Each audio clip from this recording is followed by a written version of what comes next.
15 दिसंबर 1999। जैसे स्थूल धन को इकोनॉमी से यूज करने वाले सदा ही संपन्न रहते हैं और व्यर्थ गंवाने वाले कहाँ न कहाँ धोखा खा लेते हैं, ऐसे श्रेष्ठ शुद्ध संकल्प में इतनी शक्ति है, ताकत है, जो आपके कैचिंग पावर, वाइब्रेशन कैच करने की पावर बहुत बढ़ सकती है। यह वायरलेस, यह टेलीफोन जैसे यह साइंस का साधन कार्य करता है, वैसे यह शुद्ध संकल्प का खजाना ऐसे ही कार्य करेगा, जो लंदन में बैठे हुए कोई भी आत्मा का वाइब्रेशन आपको ऐसे ही स्पष्ट कैच होगा, जैसे यह वायरलेस या टेलीफोन, टीवी, यह जो भी साधन है, कितने साधन निकल गए हैं, इससे भी स्पष्ट आपको कैचिंग पावर, एकाग्रता की शक्ति से बढ़ेगी। यह आधार तो खत्म होने ही है। यह साधन सब साधन किस आधार पर है? लाइट के आधार पर। जो भी सुख के साधन है, मेजॉरिटी लाइट के आधार पर है। तो क्या आपकी आध्यात्मिक लाइट, आत्मा लाइट यह कार्य नहीं कर सकती? जो चाहो वाइब्रेशन नजदीक के, दूर के कैच कर सकोगे। अभी क्या है? एकाग्रता की शक्ति, मन बुद्धि दोनों ही एकाग्र हो, तब कैचिंग पावर होगी। बहुत अनुभव करेंगे। संकल्प किया, निस्वार्थ, स्वच्छ, स्पष्ट, वो बहुत क्विक अनुभव कराएगा। मुरली है 15 दिसंबर 1999 की। कल भी पढ़ रहे थे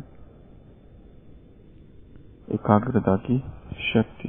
तो बाबा कह रहे हैं, ऐसे श्रेष्ठ शुद्ध संकल्प में इतनी ताकत है, जो आपके कैचिंग पावर, वाइब्रेशन कैच करने की पावर बहुत बढ़ सकती है।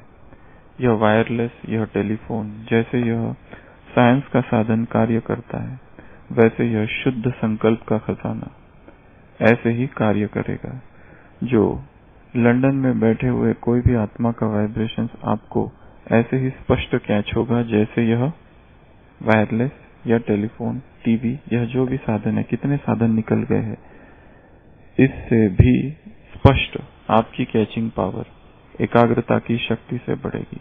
यह आधार तो खत्म होने ही है। यह सब साधन किस आधार पर है? लाइट के आधार पर। जो भी सुख के साधन है, मेजॉरिटी लाइट के आधार पर है। तो क्या आपकी आध्यात्मिक लाइट, आत्मा लाइट यह कार्य नहीं कर सकती? जो चाहो वाइब्रेशन नजदीक के, दूर के कैच कर सकोगे।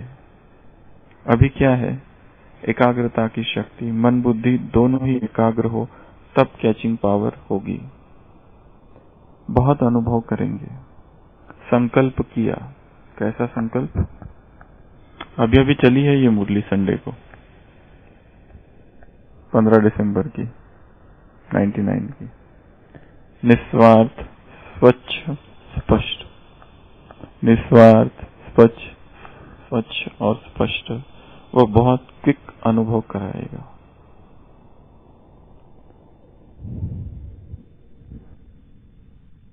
जितनी मन बुद्धि को एकाग्र करने की शक्ति होगी, उतनी क्या होगी? कैचिंग पावर आएगी। कैचिंग पावर अर्थात कैप्चरिंग पावर। कैचिंग पावर पकड़ने की शक्ति, किसी को पकड़ लेना, कब्जे में कर लेना, अपने अधिकार में ले लेना, कैच करना, कैप्चर कर लेना, पकड़ लेना, अर्जित, हाईजैक। तो कैच करना है, पकड़ना है।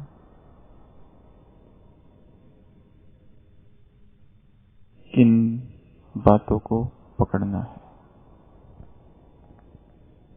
किसको पकड़ना है, किस चीजों को कैच करना है, कौन सी कैचिंग पावर हमें चाहिए, और किस लिए चाहिए, किन चीजों को कैप्चर करना है। बाबा कह रहे वाइब्रेशंस को कैप्चर करो, कैच करो, पकड़ो वाइब्रेशंस को। इस संसार में दो प्रकार की ध्वनियां हैं, एक है आहत, दूसरा है अनहद। आहत नाद और अनहद नाद। आहत अर्थात जो घर्षण, फ्रिक्शन से उत्पन्न होता है। इस सृष्टि में जहां पर भी आवाज होता है, दो चीजें टकराती है, तब जो ध्वनि उत्पन्न होती है उसे आहत नाद कहते हैं। यहां तक कि धरती से बाहर भी एक तारा दूसरे तारे से जब टकराता है तब भी आवाज होती है, वो भी आहत नाद ही है, वो भी आहत ध्वनि है, जो कि सुनी जा सकती है, अगर कानों से नहीं तो कुछ यंत्रों से। परंतु इस जगत में ऐसी भी एक ध्वनि है जो बिना घर्षण के, बिना फ्रिक्शन के, बिना टकराव के उत्पन्न होती है। और उस ध्वनि को ढूंढने के लिए ऋषि मुनियों ने बहुत प्रयत्न किए। वह जो नाद है जो बिना किसी फ्रिक्शन के, बिना किसी टकराव के, बिना किसी घर्षण के पैदा होता है, वो है अनहद नाद। वो किसी टकराव से नहीं, परंतु वो स्वतः गुंजित है, स्वतः ही गुंजायमान है इस कायनात में। परंतु उस अनहद नाद को सुनने के लिए बहुत सारी साधनाओं की आवश्यकता है और ऋषि मुनियों ने की, और उसे प्रकट करने का प्रयत्न किया, अनुसंधान किया अपने अंदर कि कौन सा वो शब्द है जो उस नाद से बहुत नजदीक है। गुफाओं में गए, कंदराओं में गए, मौन में गए, एब्सोल्यूट साइलेंस और सॉलिट्यूड में गए, लंबा समय एकांत में रहे और पाए कि ऐसे 3 शब्द हैं कि जो उस नाद से मेल, जैसे उस नाद का अनुभव होता है उन शब्दों में। वो कौन से शब्द थे? ओम, नादानुसंधान। उस साधना को कहते हैं नादानुसंधान। उसका अनुसंधान किया, उस पर रिसर्च किया और पाया ये ओम की जो ध्वनि है ये उस ध्वनि से बहुत नजदीक है। तो इसको कैच करने के प्रयत्न किया, परंतु उसके लिए उन्होंने पाया कि यहाँ की जितनी आवाजें हैं,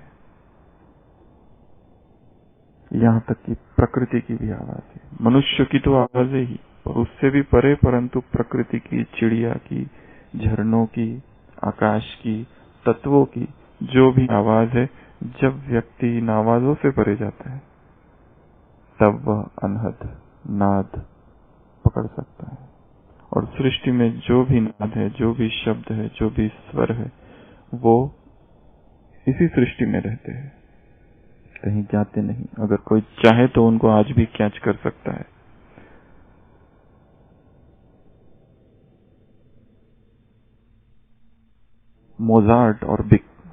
मोजार्ट ने जो संगीत रचा, बीथोवेन का जो संगीत है, वो आज भी इस सृष्टि में है।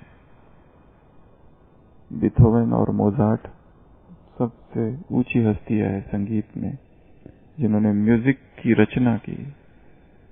पिकासो और वॉन गैग ने जो चित्र बनाए और जो खो गए, उन्हें भी देखा जा सकता है, उन्हें भी कैच किया जा सकता है, ध्वनियों को कैच किया जा सकता है, शब्दों को कैच किया जा सकता है।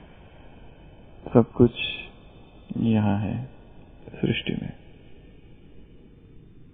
जैसे मन की स्थिति सूक्ष्म होती जाती है, आत्मा कैच करने लगती है। वाइब्रेशंस को कैच करना बहुत ऊंची बात है। किन किन बातों को हमें कैच करना है, कैचिंग पावर किन किन चीजों के लिए चाहिए, आज इसकी पॉइंट्स निकालेंगे। सबसे पहला तो उसी दिन बोल दिया 10 प्रकार की आवाजें हैं, उनको कैच करना है। कौन कौन सी? समय, प्रकृति, आत्माएं, एडवांस पार्टी, कर्तव्य, बाप दादा, संपूर्ण अवस्था, काल, मधुबन। ये 10 प्रकार की जो आवाजें हैं, इन्हें कैच करना। उसमें से मुख्य रूप से 2, मुख्य रूप से बाप दादा की आवाज, बाप दादा के सिग्नल्स, बाप दादा के इंस्ट्रक्शंस, बाप दादा की वार्निंग, बाप दादा की श्रीमत, उसको कैच करना, उसकी सूक्ष्मता को कैच करना।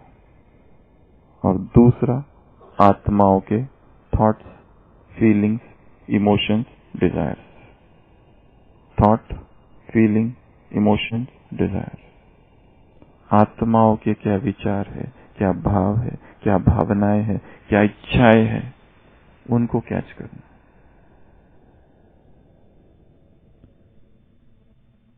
पकड़ना इन चीजों को। तो सबसे पहला है 10 प्रकार की पुकार। दूसरा क्या कैच करेंगे?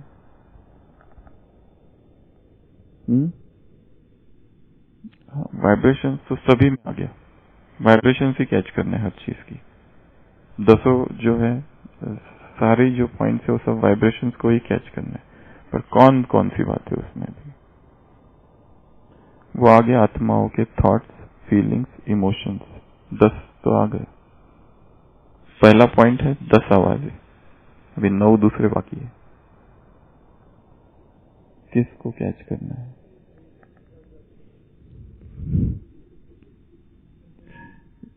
चलो 8 पॉइंट निकालो। दूसरा क्या कैच करेंगे? Future happenings. फ्यूचर हैपनिंग्स, जो घटनाएं अभी घटी नहीं है, जो घटने वाली है। योगी की साधना जितनी सूक्ष्म होती जाती है, उसे ये पता चलने लगता है भविष्य में क्या होने वाला है।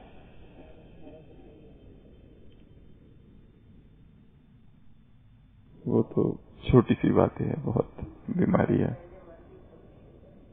तो जो फ्यूचर की बातें है, ESP, एक्स्ट्रा सेंसरी परसेप्शन जिसे कहा जाता है, intuition, extra sensory perception, sixth sense, जुड़े हुए शब्द है सभी। तो पहला तो 10 आवाज है, उनको कैच करना, इसकी कैचिंग पावर। दूसरा फ्यूचर की घटनाएं जो हुआ नहीं है, अघटित है, उनको कैच कर लेना। तीसरा सरकमस्टांसेस, अभी जिस प्रकार के सरकमस्टांसेस है, परिस्थितियां है, उसमें टचिंग क्या करना है। What to do in circumstances की टचिंग। अभी जो वर्तमान परिस्थिति है उसमें क्या किया जाए, उसकी टचिंग। अगला है प्रॉब्लम्स का सॉल्यूशन। एक है परिस्थितियां, या तो वर्तमान में है या जो अचानक आने वाली है, उसमें तुरंत क्या किया जाए। अचानक बीमारी आ गई, कैसी मन की कहां सेट कर देना है मन को। अचानक से कोई परिस्थिति आ गई हलचल वाली, व्यक्तियों द्वारा परिस्थिति, व्यक्तियों द्वारा, स्थान द्वारा, प्रकृति द्वारा, किसी के भी द्वारा आ सकती है, कोई पुराने हिसाब किताब। तो परिस्थितियों में क्या करना है, इसकी टचिंग। अगला है प्रॉब्लम्स की सॉल्यूशन। कब तक दूसरों को अपने प्रॉब्लम्स बताते रहेंगे हम? क्या कोई संसार का कोई व्यक्ति हमारे प्रॉब्लम्स को सॉल्व कर सकता है? बड़े बड़े ईमेल और बड़े बड़े मैसेजेस लोग भेजते हैं, ऐसा है वैसा है, ये हो रहा है वो हो रहा है, और सबसे बात करना चाहते हैं। जो भी नया दिखा सोचते हैं इसके पास सॉल्यूशन होगा, उसके पास होगा। बहुत प्रश्न पूछते हैं, प्रश्न इतने सारे हैं, पर क्या कोई दूसरा पर जो है वो स्व के प्रश्न का उत्तर दे सकता है? उत्तर स्वयं से ही निकलेगा। अवचेतन में ही उत्तर छिपा है। कहीं बाहर कोई प्रश्न का, कोई प्रॉब्लम का सॉल्यूशन नहीं है। अंदर की ही कमी है, बाहर कुछ भी नहीं है। बाहर हम छल कर रहे हैं, पूछ पूछ कर। गाइडेंस लेना अलग बात है, एडवाइस लेना अलग बात है, वो एक बार ले लिया और हो गया। परंतु प्रश्न पूछना एक फिर आदत सी हो जाती है। जो भी मिला उसे पूछो, ये क्या, वो क्या, ऐसा क्यों, वैसा क्यों। मुरली के प्रश्न, चाहे जीवन के प्रश्न, ज्ञान के प्रश्न या कोई भी प्रश्न, हाँ जिज्ञासा है, इसे उसकी पूर्ति कर रहे वो दूसरी बात है, परंतु वहां भाव दूसरा होता है। हम वो कह रहे हैं कि जहां आदत ही बन जाती है फिर प्रश्न पूछना, फिर वहां प्रश्न कम महत्वपूर्ण होता है, मेरा प्रश्न अधिक महत्वपूर्ण हो जाता है। सभा है, दादी क्लास करा रही है, प्रश्न पूछेंगे, क्या है? अच्छी बात है वैसे तो, प्रश्न पूछा, परंतु वहां मैंने पूछा प्रश्न वो अधिक महत्वपूर्ण है। उत्तर क्या दिया गया, शायद वो उत्तर किसी और के प्रश्न में भी दिया गया था, परंतु मैंने पूछा है, वो मैंने पूछा अधिक महत्वपूर्ण है। उत्तर में इतना रस नहीं है जितना प्रश्न में। उत्तर तो खुद ही जानते हैं। तो प्रश्नों के उत्तर, समस्याओं के समाधान, प्रॉब्लम्स के सॉल्यूशन को कैच करने की पावर। ये चौथा। अगला, और किसको कैच करना है? अपने ओरिजिनल और अनादि संस्कारों को कैच करना। ये अव्यक्त वाणियों में आए हुए महावाक्य है। तुम्हें क्या कैच करना है? अपने अनादि और ओरिजिनल संस्कारों को कैच करो। कैचिंग पावर वास्तव में बाबा ने इसलिए कहा है बहुत जगह, तुम्हें अपने ओरिजिनल संस्कारों को कैच करो। तुम थे, याद दिलाओ अपने आप को, उन स्मृतियों में स्थित हो जाओ। विकारों की स्मृतियां आती है तो अभी भी वही शरीर में भाव प्रकट हो जाते हैं, वही उत्तेजना विकारों की स्मृति से। यदि संपूर्ण निर्विकारी की स्मृति हो तो वैसा ही देह शांत हो सकता है, चित्त शांत हो सकता है, मन भी शांत हो सकता है। तो अपने इटर्नल और ओरिजिनल आदि अनादि संस्कारों को कैच करना। अगला, छठवां ना, छठवा 8 कहां से पहुंच गया? पहले में 10 थे। पहला 10 प्रकार की आवाज है। दूसरा फ्यूचर में जो होने वाला है वो। तीसरा सर्कमस्टांसेस, परिस्थिति। चौथा प्रॉब्लम्स का सॉल्यूशन। पांचवा अनादि आदि संस्कार। छठवा क्या कैच करेंगे?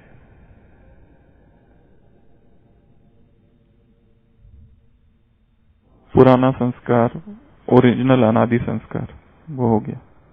और क्या कैच करेंगे? एक प्रैक्टिकल सी बात की, जिसमें ये कहेंगे, चाहे क्लास कराना, चाहे भाषण देना, चाहे किसी को ज्ञान समझाना, उस समय क्या बोलना है मैटर,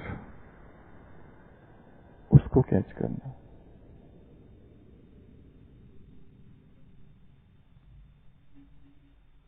क्या बोला वो तो दूसरी बात है, फिक्स है, परंतु अचानक से सभा है सामने, क्या बोला जाए, क्या कहा जाए, क्या ऐसा कह दिया जाए जो सीधा तीर की तरह चुप जाएगा, जिसको जो चाहिए था उसे वो मिल जाए, उसे वही चाहिए था, उस चीज को कैच कर देना। बोलते समय। पहला तो कहा आत्माओं का, जो 10 बातें उसमें एक आत्मा है, उसके थॉट्स, फीलिंग्स, इमोशंस और डिजायर्स, वो समझ लेना। फिर है बोलना, उसको कैच कर लेना। और नेक्स्ट किन बातों को कैच करना, सभी को पता है। यही आत्माओं, ये बोलने वाला। और क्या कैच करेंगे?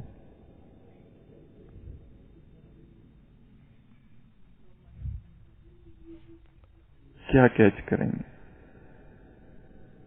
वाइब्रेशंस कैच करने हैं ना, तो किन चीजों के वाइब्रेशंस और कैच करेंगे? वो फ्यूचर हैपनिंग्स में है ना, उसमें तो बहुत सारी चीजें हमारे साथ क्या हो रहा है, दूसरों के साथ क्या हो रहा है।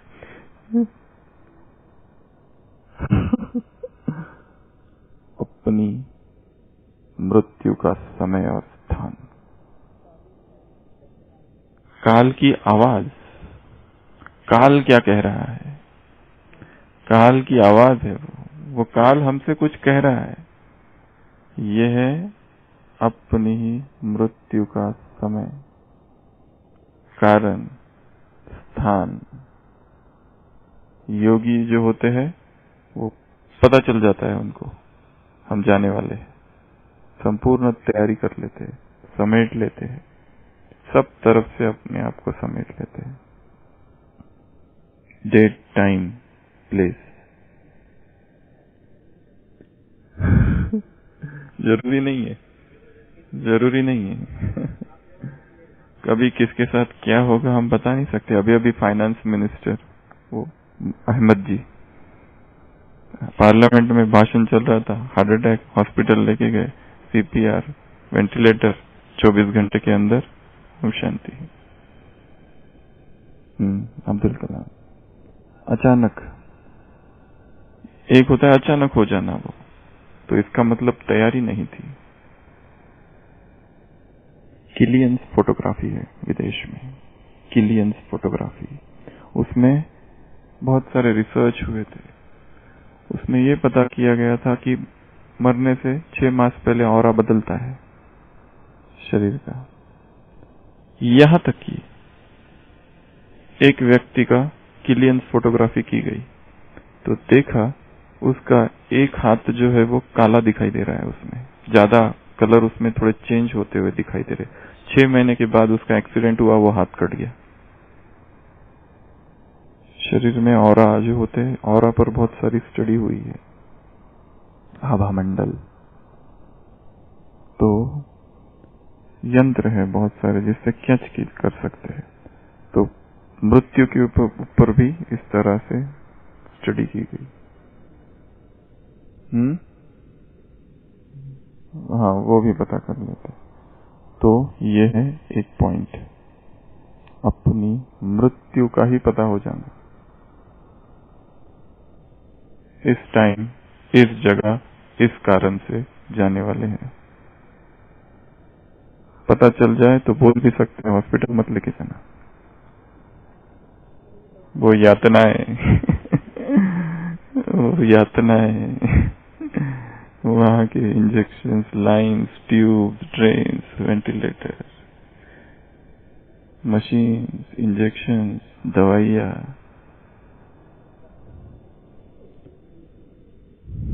कई सारी आत्माएं कितनी शांति से सोते हैं और सुबह उठते ही नहीं, शांति से आत्मा निकल जाती है देह से। और योगियों को तो पता चल जाता है। परंतु जो माइंड क्लटर्ड है, इतना भरा हुआ है इंफॉर्मेशन से और बातों से, और वो एकाग्रता की शक्ति नहीं है, तो ये होना मुश्किल होता है। संसार से भरा हुआ है, इच्छाओं से, तृष्णाओं से, वहां ये नहीं होगा। अगला है, कितने हो गए? 6, 7, 8वां, क्लायरऑडियंस, क्लायरवॉयंस। क्लायरऑडियंस और क्लायरवॉयंस। क्लायरऑडियंस अर्थात अंतर दृष्टि, अंतर श्रवण, दूर श्रवण, दूर क्या हो रहा है वो आवाजें यहां से सुनना, दूर क्या हो रहा है वो यहां से देखना, उस कमरे में क्या हो रहा है वो यहां से दिखाई देना। अंतर्दृष्टि, दूर श्रवण, क्लायर ऑडियंस। हम यहां हैं परंतु दूर व्यक्ति क्या बोल रहे हैं वो सुन लेना, दूर व्यक्ति क्या कर रहे हैं वो देख लेना। ये भी सिद्धियों में आता है। जो चाहे हम तभी देख सकते हैं। ये कोई इतना आसान नहीं है कि वो आ जाए और सब देखना चालू कर दे और सब सुनना भी चालू कर दे। ये तो अंधेरा कमरा है, जहां हम टॉर्च फोकस करेंगे, लाइट उतना ही टॉर्च उतने में उसके पीछे अंधेरा दिखेगा। अंधेरे कमरे में जहां जहां टॉर्च, जहां जहां लाइट जाएगा, बस उतना ही फोकस जो हम देखना चाहे। यहां से बाबा उदाहरण दे रहे हैं,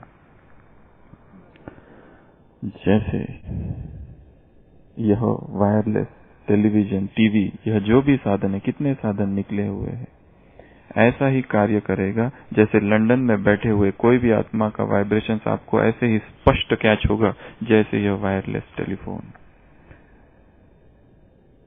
एक नंबर मिलाने के बाद मोबाइल का, एक मोबाइल नंबर एक ही व्यक्ति का है, दूसरे व्यक्ति को लग ही नहीं सकता कभी भी। एक को लगाए तो एक ही व्यक्ति, एक ही फोन रिंग करेगा। ये नहीं हो सकता है कि दो फोन एक साथ रिंग करे एक नंबर पर। तो जिस परिस्थिति को, व्यक्ति को, स्थान को हम इमर्ज करेंगे, उस स्थान में क्या हो रहा है और कौन क्या कह रहा है।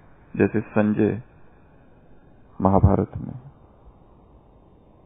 उसको सब दिखाई भी दिया और सुनाई भी दिया।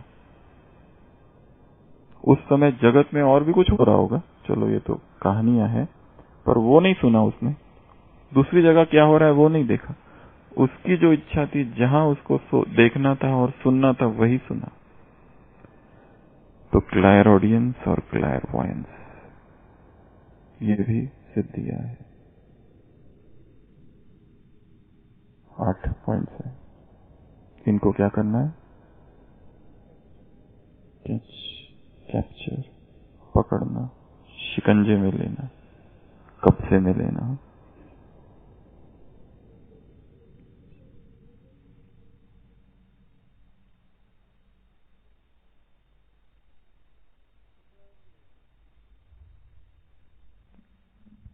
सब क्या कहा वो तो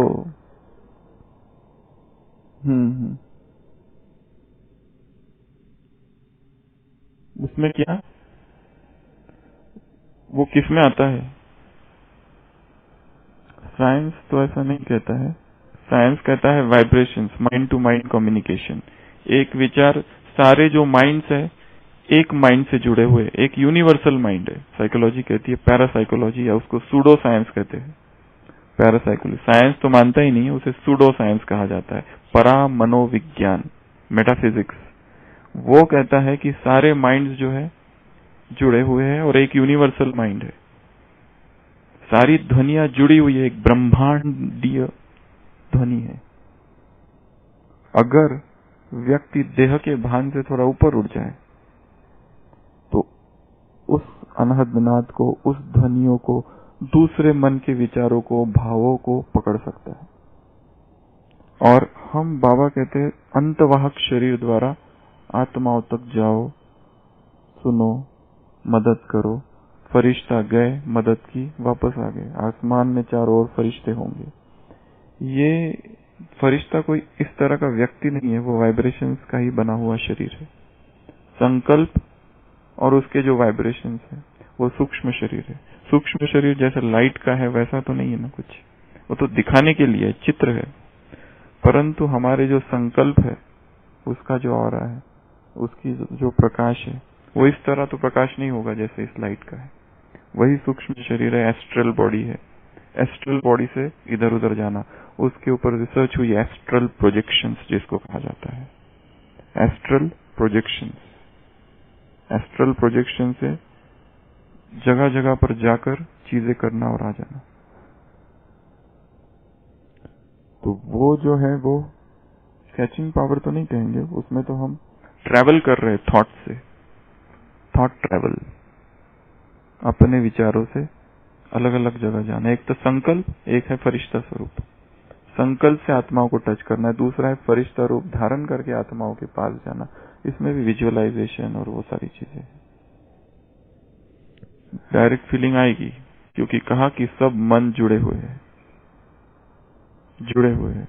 और उसका हमारे ज्ञान के अनुसार आध्यात्मिक कारण ये है क्योंकि सभी आत्माएं ज्योति बिंदु है और एक समय वहां ब्रह्मांड में थी।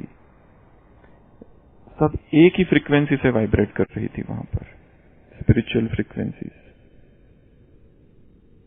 एक इन द सेंस बॉडी वाली फ्रीक्वेंसी नहीं, देहभान वाली फ्रीक्वेंसी नहीं। वहां पे भेद हो सकता है, किसी की बहुत ज्यादा, किसी की कम, प्यूरिटी के हिसाब से। इस आधार से जब यही आत्माएं धरातल पर आती है नीचे, फिर भी वो एक स्पिरिचुअल कनेक्शन तो उनमें रहता ही है, एक आध्यात्मिक संबंध बना रहता है। और किसी में बहुत अधिक होता है, किसी में कम होता है। और जितना ज्यादा होगा, जैसे माँ यहाँ है, बच्चा उधर लंदन में है, उसका एक्सीडेंट उधर हुआ तो अचानक से इसको यहाँ पता चल जाता है। क्यों? क्योंकि बहुत ज्यादा जबरदस्त कनेक्शन है। तो जितना क्लोज बॉन्ड होगा, ये बॉन्डिंग, उतना ही अधिक पता चल जाएगा, उतना क्लायरवायंस, क्लायर ऑडियंस अपने आप होगा। बाबा ने एक मुरली में सम्मान दिया था, जगत माता। मैं कौन हूं? जगत माता हूं। पहले उनको रिलेशन में लाओ, फिर कनेक्शन में लाओ। तो सारी आत्माओं से मैं आत्मा जुड़ी हुई हूं, मैं ऊपर सर्व आत्माओं से जुड़ी हुई हूं। तो उनके साथ जो भी होगा वो मुझे पता चल जाएगा। मैं जब चाहूं तब मुझे पता चल सकता है, अगर इतनी ऊंची स्मृतियां, इतने ऊंचे समान हो तो। ओम शांति।